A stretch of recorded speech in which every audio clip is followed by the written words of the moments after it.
আপোনালোকে লক্ষ্য কৰিছে ইয়াতে আমি এটা ফিশ ফিড মিল অপেনিঙত আহিছিলোঁ আৰু ইয়াতে আমাৰ স্থানীয় বিধায়ক মহোদয় ইয়াতে উপস্থিত আছিল, প্ৰাক্তন বিধায়ক আছিল, আমাৰ ডেপুটি কমিশনাৰ, আমাৰ এছপি মহোদয় আৰু লগতে এই অঞ্চলেৰ শ্ৰদ্ধাৰ ৰাইজসকল উপস্থিত আছিল। আমি এটা ইয়াতে এটা সভাও আমাৰ যিসকল ফিশ ফাৰ্মাৰ হয় তেওঁলোকক লৈ কৰিলোঁ আৰু মূল কথা হ'ল যে মাছ আমাৰ জীৱনৰ লগতে অতপ্ৰতভাৱে অসমীয়া যিসকল আমি মানুহ অসমীয়া কৃষ্টি সংস্কৃতিত আছোঁ আমাৰ লগতে এক জড়িত হৈ পৰিছে। তাৰ মূল কাৰণটো হ'ল যে আমাৰ খাদ্য তালিকাত মাছ লাগে। যিকোনো সমাজেৰ যিকোনো শ্ৰেণীৰ মানুষ আমি হম, মাছ ছাড়া আমি খাব নোৱাৰোঁ। এই ক্ষেত্ৰত মাছ যদি প্ৰডাকশ্যন ভালকে কৰিব লাগে স্বাভাৱিকভাৱেই উন্নত পদ্ধতিৰ খাদ্য বা উন্নত পদ্ধতিৰ সিড এইবিলাক সাপ্লাই দিব লাগে। এটা সময় আছিল যেতিয়া আমাৰ চৰকাৰে দায়িত্ব লৈছিল, তাৰ আগতে আমি ইয়াতে মাছেৰ কাৰণে খাদ্যৰ কিবা ডাঙৰ মিল সৰু মিল আমি দেখা নাছিলোঁ। তথাপি প্ৰাকৃতিক উপায়ে কিছুমান মাছ হত হৈছিল আৰু বাহিৰৰ পৰা মাছ আনি আমাৰ জনজীৱনত আমি মাছেৰ ব্যৱহাৰ কৰিছোঁ। আমাৰ চৰকাৰ অহাৰ পাছতে আমি এটা অনবৰত অবিৰাম এটা প্ৰয়াস কৰি আছোঁ যে কেনেকুৱা আমি মাছেৰ প্ৰডাকশ্যনটো বৃদ্ধি কৰিব পাৰোঁ। এই ক্ষেত্ৰত আমি দেখিছোঁ যে আমাৰ অসমত প্ৰায় 2 লক্ষ মেট্ৰিক টন আমাৰ মাছেৰ খাদ্যৰ প্ৰয়োজন আছে। এতিয়া আমাৰ এক প্ৰয়াস চলি আছে যে কেনেকুৱা আমি ফাৰ্মাৰ্স সকলে আমি মাছেৰ প্ৰোডাকশন দ্বিগুণ কৰিব পাৰোঁ। মাননীয় প্ৰধানমন্ত্ৰী মহোদয়ে এই নিৰ্দেশ আমাৰ সব এগ্ৰিকালচাৰ সেক্টৰত বা এনেকুৱা এলাইড সেক্টৰত দিছে।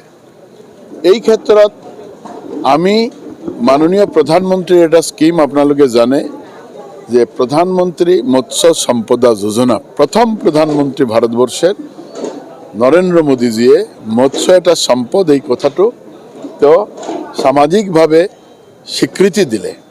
এই ক্ষেত্ৰত আমিও এটা প্ৰয়াস কৰি আছো কেনেকুৱা মৎস্যক আমি সম্পদ হিসাবে কনভাৰ্ট কৰিব পাৰোঁ।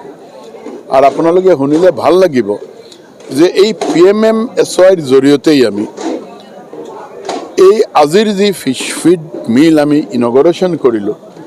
আমাৰ ইয়াতে স্থানীয় বিধায়ক মহোদয় আছিল, DC, SP, প্ৰাক্তন বিধায়ক সকলে মিলি আমি কৰিছোঁ।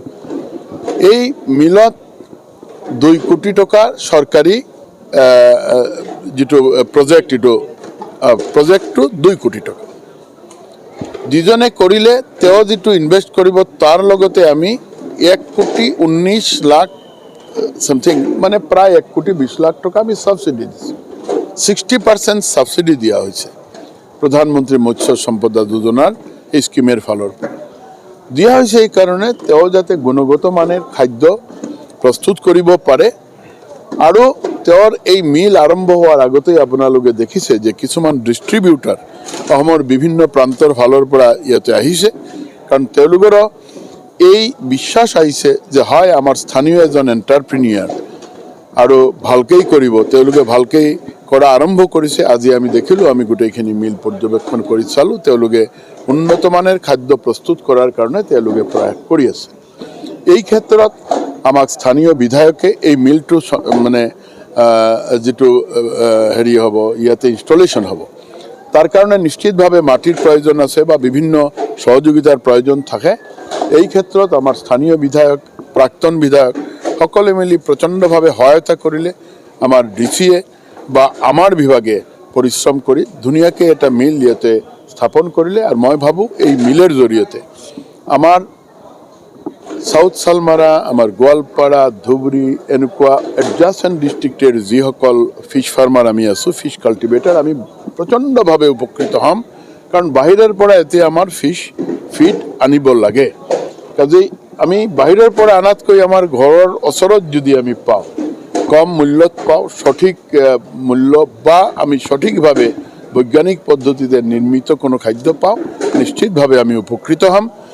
এই কারণে আমি আজি ইয়াতে সমবেত হয়েছিল আর সকলে মিলি আজি এই মিলের শুভারম্ভনি করি।